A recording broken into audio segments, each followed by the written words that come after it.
बिजली के बिना गरीब के घर में पंखा और अमीर के घर में एसी तो छोड़िए, एक छोटा सा बल्ब भी नहीं जल सकता। ये तो हम सभी को पता है। मगर बिजली से चलने वाले ये उपकरण बिना तार के बिल्कुल बेकार है, क्योंकि तार बिजली से करंट बनाने का मुख्य स्रोत है। इसलिए आज मैं आपको फैक्ट्री में बिजली की तार कैसे बनाई जाती है उसका पूरा प्रोसेस दिखाने वाला हूँ। बिजली की तार बनाने के लिए सबसे पहले प्लास्टिक के दानों का कट्टा लाया जाता है। फिर कट्टे में से दानों को निकालकर एक मिक्सर मशीन के अंदर डाला जाता है। फिर सारे दानों को लगभग आधे घंटे के लिए मिक्स किया जाता है ताकि अपने दाने थोड़े से नरम हो जाए। जब अपने दाने नरम हो जाते हैं फिर सारे दानों को मशीन से बाहर निकालकर एक करेट के अंदर इकट्ठा कर लिया जाता है। फिर इन सादे दानों के अंदर जिस रंग की तार बनने वाली है उस रंग के थोड़े से दाने मिक्स कर दिए जाते हैं।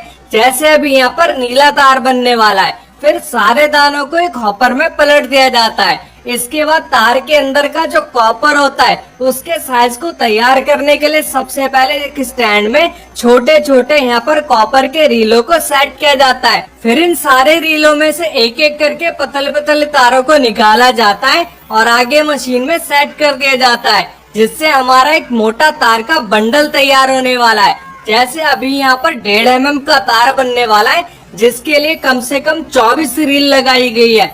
तो ये देख सकते हैं मशीन में इस तरीके से सारी पतली पतली जो रीलें होती है वो आगे बढ़ती रहती हैं, जिससे हमारा एक मोटा पूरा बंडल बनके तैयार हो जाता है। जब अपना बंडल बनके तैयार हो जाता है इसे मशीन से बाहर निकाला जाता है।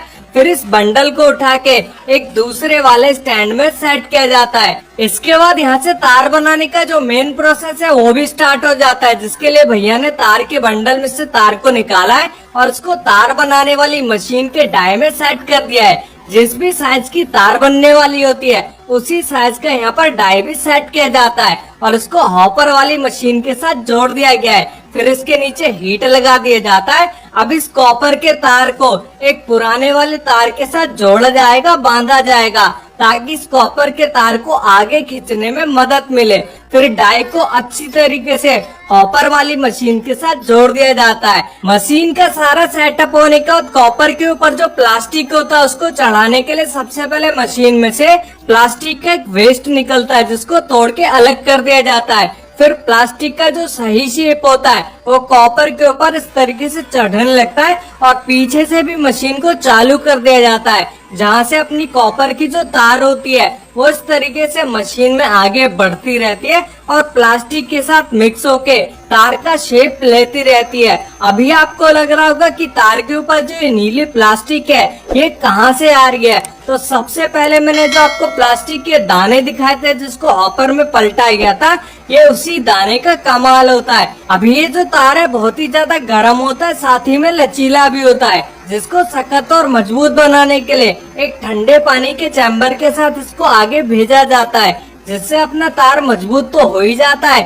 साथ ही में किसी भी खराब कंडीशन में ना तो ये जल्दी से कटता है ना फटता है। फिर इस तार को एक काउंटिंग मशीन से गुजारा जाता है, जिसमें एक सेंसर भी लगा होता है, ताकि पता लग सके कि तार कितना मीटर तैयार हो गया है। और इस मशीन में आपको दिखाई दे रहा होगा कि 2 बड़े बड़े रोलर लगाए गए, जिनका काम होता है तार को 3 बार घुमाना। पहली बार जब तार घूमता है तो तार की काउंटिंग होती है, यानी कितना मीटर तार तैयार हुआ है वो पता लग जाता है। और दूसरे वाले राउंड में जब तार घूमकर वापस ऊपर जाता है तो यहाँ पर तार की ब्रांडिंग होती है, लेबलिंग होती है, यानी तार का नाम होता है, कंपनी का नाम होता है, आईएसआई मार्क होता है, जिससे तार की क्वालिटी का पता लगता है। इसके बाद वापस तार यहाँ पर घूमकर इन दोनों रोलरों से आगे की ओर जाता है, जिससे अपना जो तार है वो बन के पूरी तरह से आगे बाहर निकलता रहता है। अभी आपको लग रहा होगा कि तार तो पूरी तरह से बन के तैयार हो चुका है, तो ऐसा बिल्कुल भी नहीं है। मशीन के स्टार्टिंग में जो मैंने आपको सेंसर दिखाया था